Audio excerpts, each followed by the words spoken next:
बादशाह अकबर के महल में कई कीमती सजावट की वस्तुएं थी, लेकिन एक गुलदस्ते से अकबर को खास लगाव था। इस गुलदस्ते को अकबर हमेशा अपनी पलंग के पास रखते थे। एक दिन अकबर के कमरे में सफाई करते हुए उनके सेवक से वह गुलदस्ता टूट गया। सेवक ने घबराकर उस गुलदस्ते को जोड़ने की बहुत कोशिश की, लेकिन नाकाम रहा। हार कर उसने टूटा गुलदस्ता कूड़ेदान में फेंक दिया और दुआ करने लगा कि राजा को इस बात का कुछ पता न चले। कुछ देर बाद अकबर जब महल लौटे तो उन्होंने देखा कि उनका प्रिय गुलदस्ता अपनी जगह पर नहीं था। अकबर ने सेवक से उस गुलदस्ते के बारे में पूछा तो सेवक डर के मारे कांपने लगा।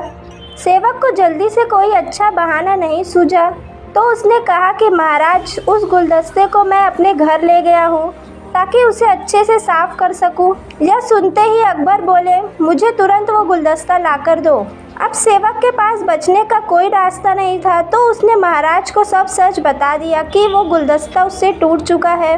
यह सुनकर अकबर आग बबूला हो गए। क्रोध में उन्होंने उस सेवक को फांसी की सज़ा सुना दी। महाराज ने कहा, मैं झूठ बर्दाश्त नहीं कर सकता हूँ। जब गुलदस्ता टूट ही गया था तो झूठ बोलने की क्या ज़रूरत थी। अगले दिन इस घटना के बारे में जब सभा में जिक्र हुआ तो बीरबल ने इस बात का विरोध किया। बीरबल बोले कि झूठ हर व्यक्ति कभी न कभी बोलता ही है। किसी के झूठ बोलने से अगर कुछ बुरा या गलत नहीं हो तो झूठ बोलना गलत नहीं है। बीरबल के मुंह से ऐसे शब्द सुनकर अकबर उसी समय बीरबल पर बिगड़ गए। उन्होंने सभा में लोगों से पूछा कि कोई ऐसा है यहाँ जिसने झूठ बोला हो। सबने राजा को कहा कि नहीं, वो झूठ नहीं बोलते। यह सुनते ही राजा ने बीरबल को राज्य से निकाल दिया। राज्य दरबार से निकलने के बाद बीरबल ने ठान ली कि वो इस बात को साबित करेंगे कि हर व्यक्ति अपने जीवन में कभी न कभी झूठ बोलता ही है। बीरबल के दिमाग में एक तरकीब सूझी, जिसके बाद बीरबल सीधे सोनार के पास गए। उन्होंने जौहरी से सोने की गेहूं जैसी दिखने वाली बाली बनवाई और उसे लेकर महाराज अकबर के सभा में पहुंच गए। अकबर ने जैसे ही बीरबल को सभा में देखा तो पूछा कि अब तुम यहाँ क्यों आए हो। बीरबल बोले, जापना, आज ऐसा चमत्कार होगा जो किसी ने कभी देखा नहीं होगा। बस आपको मेरी पूरी बात सुननी होगी। राजा अकबर और सभी सभापति की जिज्ञासा बढ़ गई और राजा ने बीरबल को अपनी बात रखने की अनुमति दी। बीरबल बोले, आज मुझे रास्ते में एक सिद्ध पुरुष के दर्शन हुए।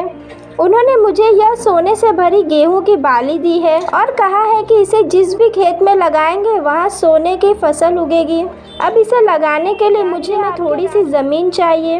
राजा ने कहा, यह तो बहुत अच्छी बात है, चलो हम तुम्हें ज़मीन दिखा देते हैं। अब बीरबल कहने लगे कि मैं चाहता हूँ कि पूरा राज्य दरबार यह चमत्कार देखे। बीरबल की बात मानते हुए पूरा राज्य दरबार खेत की ओर चल पड़ा। खेत में पहुंचते ही बीरबल ने कहा कि इस सोने से बनी गेहूं की बाली से फसल तभी उगेगी जब इसे ऐसा व्यक्ति लगाए जिसने जीवन में कभी झूठ ना बोला हो। बीरबल की बात सुनते ही राज दरबार बिल्कुल खामोश हो गया और कोई भी गेहूं की बाली लगाने के लिए तैयार नहीं हुआ। राजा अकबर बोले कि क्या राज दरबार में कोई ऐसा व्यक्ति नहीं है जिसने अपने जीवन में कभी झूठ ना बोला हो। सभी खामोश थे। बीरबल बोले, जापना, अब आप ही इस बाली को खेत में रोप दीजिए। बीरबल की बात सुनकर राजा का सर नीचे झुक गया। उन्होंने कहा, बचपन में मैंने भी कई झूठ बोले हैं तो मैं इसे कैसे लगा सकता हूँ।